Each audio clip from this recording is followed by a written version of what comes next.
Okay, so a couple of weeks ago, I was shooting a brand new fashion collection for an amazing designer based up here in Edinburgh called Judy Clark. And I had an experience on that set that really reminded me of something that I'd love to talk to you guys a little bit more in detail about.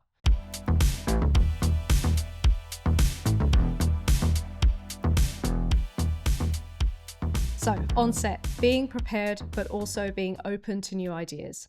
Preparation versus flexibility. So when I was planning for the lighting for the shoot, I really wanted to use a Fresnel light modifier. They are a highly flexible light that can emit both hard and soft light, and I find you get the most beautiful fall off and transition between the highlights and the shadows. So it would allow me to be more precise with the tricky fabrics I was photographing. It's not something I've used much. I've maybe used it once in the past, but that was for a drinks still life shoot. It is not something that I've yet used on a model. So naturally, when I got the Fresnel in, I wanted to spend a whole day practicing with it and really getting to know and getting to understand the light so that I could plan fully what it was I was going to shoot the next day and how I wanted the light setup to be. While this is really valuable, and I would always recommend that if you do have the opportunity to do a pre-light day, definitely take advantage of this because it will save you so much time the day of the shoot. But equally, you don't really know what it is that's going to be in front of you the day of the shoot. Now, on the day of the shoot, when I'm waiting for the hair and the makeup to be ready and just before the model's about to step on set, I'll always do a light test, of course, and I'll do it with my assistants or whoever's available to do a stand-in. And sometimes I'll look at it and I'll go, not sure. I'm not like 100% happy with this because the subject in front of me, of course, is completely different to what I'm about to have on my set. And I'll be looking at the test images that are coming through on the screen with my Digi, and I'll always be looking to see, is this what I want? Is this the look and feel that I want? But ultimately, I don't know what it is that's going to stand in front of me. I have an idea, but I really don't know what it's going to be until they're there in front of me. So a lot of the time I'll have a basic idea, but I'm going to be ready and prepared to potentially completely change everything. And this shoot that I did with Judy was a really good example of that. The only thing I knew was that we were shooting an entirely black collection. Now, it was lots of different fabrics. So we had wools, we had leather, we had velvet, lots and lots of different textures and fabrics and finishes and little details and things like that. But it was all black. Now, because I knew this much, I wanted to spend as much time the day before dialing in the lights, dialing in the setup, making sure that I knew exactly what this Fresnel was going to do and how I can get the most out of this pure black fabric I was going to be working with. I think me and my Digi spent an entire day playing with that thing and figuring out where was the best place to put it, how open, how closed, how much of the barn doors we were going to use, the distance away from the subject, what angle we were going to use it at. And it was so hard to determine what direction we were going to take because, again, I was photographing someone that was not in the clothing, was not in the right height, all these things.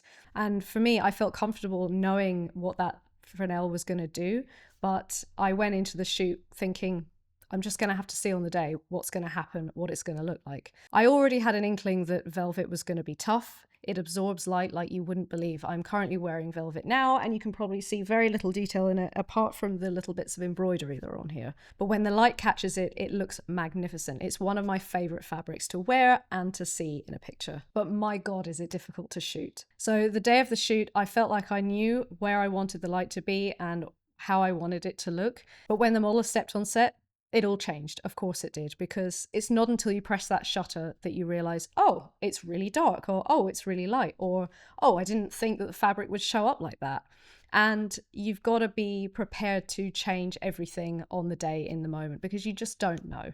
Having a solid plan, a detailed concept, a fully briefed team is great, and it's super, super important. It means everyone's singing from the same sheet, everyone's working towards the same goal, and we can all plan for any eventuality because things can go wrong, things can change. It brings confidence and positivity to everyone on set, and those are two things that you definitely want around you. However, there can always be things that don't go as planned, but panicking about it will only ensure that everyone else panics too. So, what do we do when things don't go as planned? No matter what happens, it's crucial that you're able to feed your team good energy. Photo shoots tend to be, by nature, chaotic environments. While there's elements to that that can be exciting and invigorating, the kind of chaos you don't want is panic. Now, it's so easy to become completely locked down with your initial idea. When I first started out in photography, That was something that I found difficult to break away from. I felt like I needed to know exactly, down to the settings of every single element on set,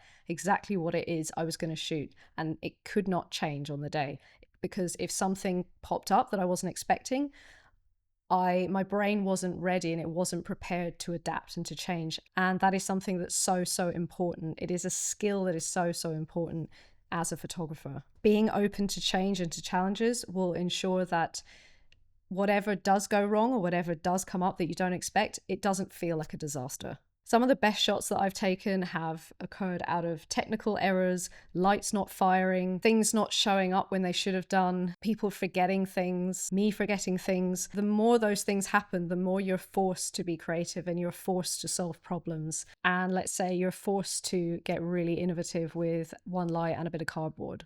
It has allowed for happy accidents and pure play and experimentation. Experiences like this are also really great for growth. So don't be afraid to stray away from the path. Trust your ability to work on your feet, and you could surprise yourself.